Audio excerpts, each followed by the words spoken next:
वाराणसी में इस वक्त बाढ़ का कहर और हमारी मौजूदगी इस वक्त प्रधानमंत्री नरेंद्र मोदी के गोद लिए गांव डोमरी गांव में। और आपको मैं बता दूं कि ये गांव भी बाढ़ के कहर से अछूता नहीं है। यूपी तक ग्राउंड जीरो पर आया और कैमरामैन नीरज आपको तस्वीरें जो दिखाएंगे वो काफी भयावह है। और आप देखेंगे जिस तरह से इस गांव के भी घर दर घर डूब गए हैं। लोगों ने यहाँ से पलायन भी किया है। जो ताले आप लगे दरवाजों पर देख रहे हैं वो बता रहे हैं कहानी कि किस तरह से आधे से ज्यादा पानी इनके घरों में भर चुका है। और ये बता रहा है कि बाढ़ ने न केवल 80 घाट, दशाश्वमेध घाट, तमाम इमारतें हों उनको, बल्कि यहाँ पर जो ये गांव है जिसको प्रधानमंत्री ने अडॉप्ट किया हुआ है उसको भी नहीं छोड़ा है।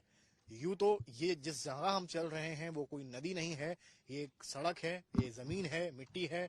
और उसके ऊपर पानी इतना बढ़ चला है कि इस मिट्टी पर, इस गांव में हमको आने के लिए अपने कदमों का नहीं, अपनी इस प्रशासन द्वारा दी गई नाव का सहारा लेना पड़ रहा है। आप अगर दूर से देखेंगे तो आप देखेंगे कि घर का जो निचला हिस्सा है वो किस तरह से पानी में समा गया। हालांकि पिछले दिनों से पानी का लेवल यहाँ पर कुछ कम जरूर हुआ है, पर अभी भी दिक्कतें उतनी ही हैं।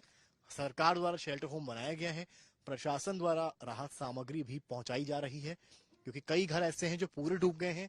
उनको यहाँ से ले जाकर शेल्टर होम में शिफ्ट किया गया है और वहां उनके खाने के इंतजाम भी किए गए हैं। पर ये जो पेड़ आप डूबे देख रहे हैं ये काफी नीचे तक हैं। जो आप एक जाली टाइप की देख रहे हैं इसका खाली आपको ऊपरी हिस्सा नजर आ रहा होगा।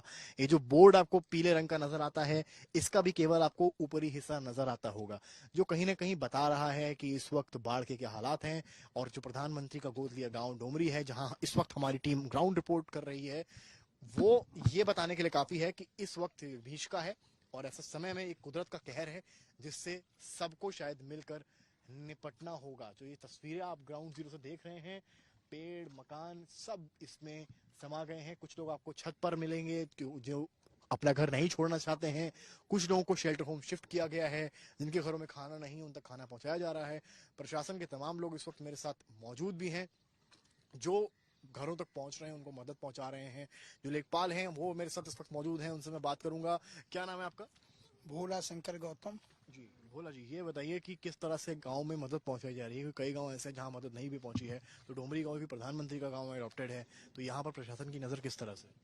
यहाँ पर प्रशासन पूरी तरह से चौकन्ना है। डॉक्टर की टीम लगी हुई है बीमार व्यक्ति को दवा ववा देने के लिए।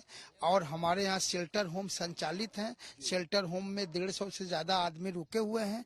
उनको जो है सुबह नाश्ता, खाना और रात का खाना, दोपहर का खाना, सब चीज दिया जा रहा है। सोने की व्यवस्था है, बिजली प्रॉपर है, कभी लाइन नहीं कट रही है। डोमरी गाँव, इस गाँव में शेल्टर होम भी बना हुआ है और जिनके घर यहाँ पर डूबे हैं उनके लिए व्यवस्था करी गई है। वो लोग आकर यहाँ पर रह सकते हैं, खाना पीना खा सकते हैं। और तमाम देखिए फैमिलीज हैं जिनके घर डूब गए हैं, जिनका नुकसान हुआ है, उनके बच्चे, उनके घर वाले सब यहाँ पर आए हुए हैं। शेल्टर होम यहाँ बनाया गया है, गाँव के ठीक बाहर की तरफ बनाया हुआ है। क्या समस्याएं हैं इनसे भी बातचीत भी करेंगे, क्या है क्या चीजें हैं। क्या नाम है आपका? शोभा मिश्रा। आपका भी घर डूब गया है? मेरा घर तो सबसे पहले डूब गया है। मेरा घर में अभी भी 8 फीट पानी होगा। हाँ, और मैं गुजरात से रहती हूँ। जब सुनी हूँ ना, जब आई हूँ, कौन कौन था आपके? कोई नहीं था। मेरा रूम में ताला बंद था, कुछ सामान भी नहीं मैं निकाल पाई हूँ। पूरा नुकसान हो गया आपका? हाँ, मैं आई थी ना तो पानी बहुत ज्यादा हो गया था। उस रूम में इतना पानी हो गया था तो मैं कुछ सामान नहीं निकाल पाई हूँ। कितना नुकसान हुआ होगा आपको लगभग? अब उसमें जो घर का गृहस्थी था, कपड़ा लत्ता, बक्सा बुक्सी औरत के जानते हैं, और ओढ़ना बिछावना, खाना बनाने वाला गैस सिलेंडर सब उसी में पड़ा है। अब अच्छा होगा तो होगा, ना तो ऊपर वाला का भरोसा। अब बस उसी में हमारा पड़ा है। मैं कोई निकाल नहीं पाई, बहुत ज्यादा पानी हो गया था। हाँ, मेरे पास कोई फोन किया था तो मैं उधर से गाड़ी धरे 36 घंटा आने में लगा, जब से पानी पूरा हो गया था। मैं नहीं निकाल पाई हूँ कुछ सामान। मदद मिली है कुछ आपको खाने पीने की? हाँ, खाने के यहाँ मिल रहा है।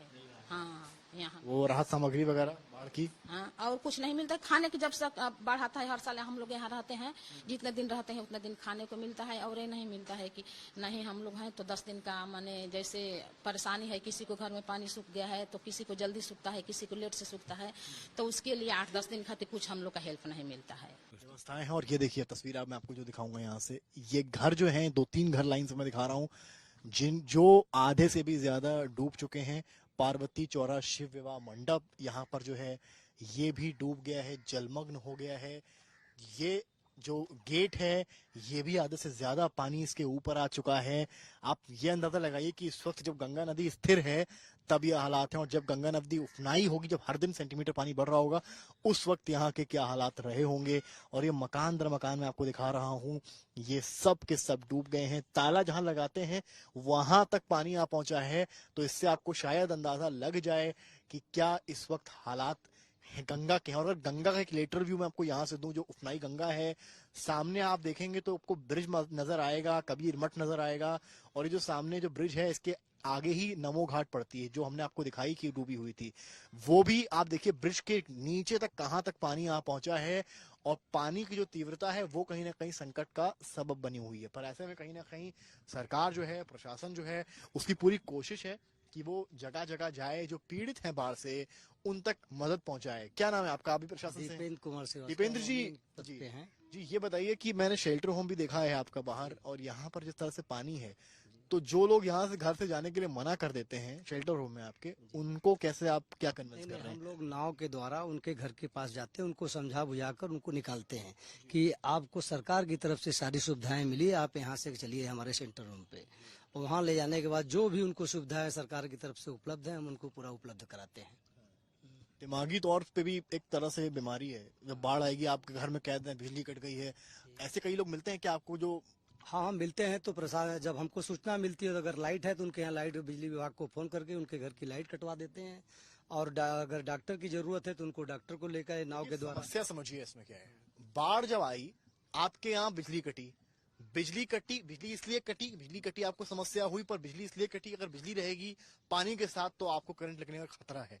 ऐसे में बिजली भी गई और पानी आया तो दोहरा नुकसान। यहाँ पर सरकार की सोच सही इसलिए, अगर बिजली नहीं काटेंगे तो शायद वहां पर करंट लग सकता है, कुछ भी हो सकती है घटना। तो यहाँ पर इसलिए जो बाढ़ के पीड़ित होते हैं, बाढ़ में फंसे लोग होते हैं, उनके लिए एक तरह से एक दोहरी चुनौती होती है कि बिजली भी नहीं है, ऊपर से पानी आ गया है। और ऐसे वक्त में जब इस तरह के शेल्टर होम्स और सहारा मिलता है राशन का और पानी का, अगर उस समय पे पहुंचते हैं तो शायद उनके लिए समस्याएं कुछ हद तक कह सकते हैं कम नजर आ सकती हैं। कैमरामैन नीरज कुमार के साथ समर्थ श्रीवास्तव, वाराणसी।